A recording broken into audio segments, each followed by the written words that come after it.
حلوای لابلا از اون حلواهای شناسنامه‌دار و قدیمی ایرانه که اصالت اون به منطقه زیابر گیلان برمیگرده و به همین دلیل بهش حلوای زیابری هم میگن.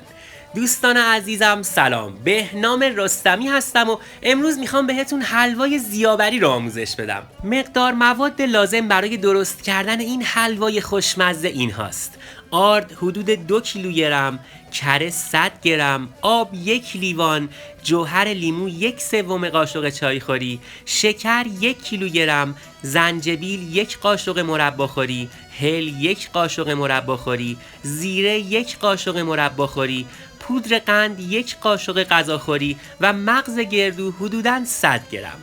بریم که با همین حلوای خوشمزه رو درست کنیم. اولین کاری که میکنیم اینه که آرد برنجمون رو 1 بار الک میکنیم تا کاملا یک دست باشه. حتما هم از آرد برنج استفاده کنین چون طعم اصلی این حلوا از آرد برنج گرفته میشه. حالا آرد برنجی رو که الک کردیم میریزیم توی مایتابه و با شعله کم حدوداً 20 دقیقه بهش حرارت میدیم تا بوی خامی آرد گرفته بشه.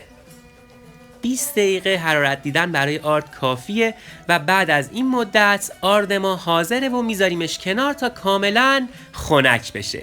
برای درست کردن شربت حلوا 1 لیوان آب رو با 1 کیلوگرم شکر میریزیم توی قابلمه و صبر میکنیم تا با حرارت کم شکر توی آب حل بشه.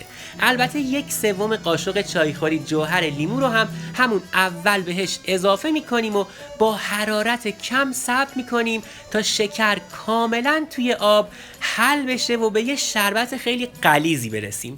برای درست کردن این حلوا به یه شربت غلیظ نیاز داریم. وقتی شربتمون به این مرحله از غلظت رسید از روی حرارت برش میداریم تا ولرم بشه.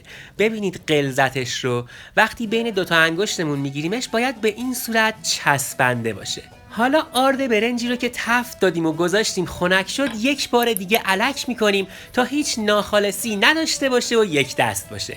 بعد تا شربتمون ولرم میشه مواد میانی حلوا رو درست میکنیم: گردو، زیره سبز، هل و زنجبیل رو میریزیم داخل ظرف و بهش پودر قند اضافه میکنیم. بعد همشون میزنیم تا با همدیگه کاملا مخلوط بشن و به خورد هم برن. این میشه مواد میانی حلوای لابلا یا همون حلوای زیابری. حالا شربت ولرم رو به آرد برنجی که تفت دادیم و الکش کردیم اضافه میکنیم و موادمون رو هم میزنیم تا کاملا به خورد هم برن. البته خیلی کم کم باید شربت رو اضافه کنیم تا یهو موادمون خیلی چسبنده نشن. کم کم شربت رو میریزیم توش و مواد رو هم میزنیم تا به خورد هم برن.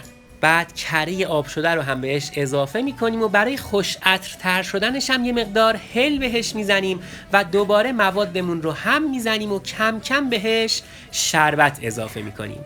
وقتی به مرحله رسید که میتونستیم با دست ورزش بدیم شروع میکنیم به ورز دادن مواد و به این صورت موادمون رو چنگ میزنیم. مواد باید کاملا به خورد هم برن و به یه حلوایی برسیم که این شکلی نرم و لطیف باشه و به دست هم نچسبه. حالا به اندازه یه نارنگی از حلوامون بر میداریم، روی سطح آرد برنج میپاشیم و شروع میکنیم به باز کردن حلوامون. بهتر این کار رو با یه بطری شیشه‌ای انجام بدیم. حلوا رو با بطری فشار میدیم تا کاملا نازک بشه و به این حالتی در بیاد که دارید توی فیلم میبینید. این میشه حلوای لابلا. حالا باید مواد میانی رو به مقدار دلخواه بریزیم لاش. 1 قاشق غذاخوری کافیه. بعد از اطراف جمعش میکنیم و شروع میکنیم به تا کردن حلوا به این صورت. لطفاً اگه این آموزش رو دوست داشتین برای حمایت از من و دیدن آموزش‌های بیشتر این صفحه رو سابسکرایب کنید، این پست رو لایک کنید و نظراتتون رو در مورد این پست برام بنویسید. این هم از حلوای زیابری خوشمزه استان گیلان که امیدوارم حتما درستش کنید و لذتش رو ببرید. و بهشت زیر دست آشپز هاست و بس نوش جانت. خیلی ممنونم از همراهیتون. امیدوارم که این آموزش رو هم دوست داشته باشید.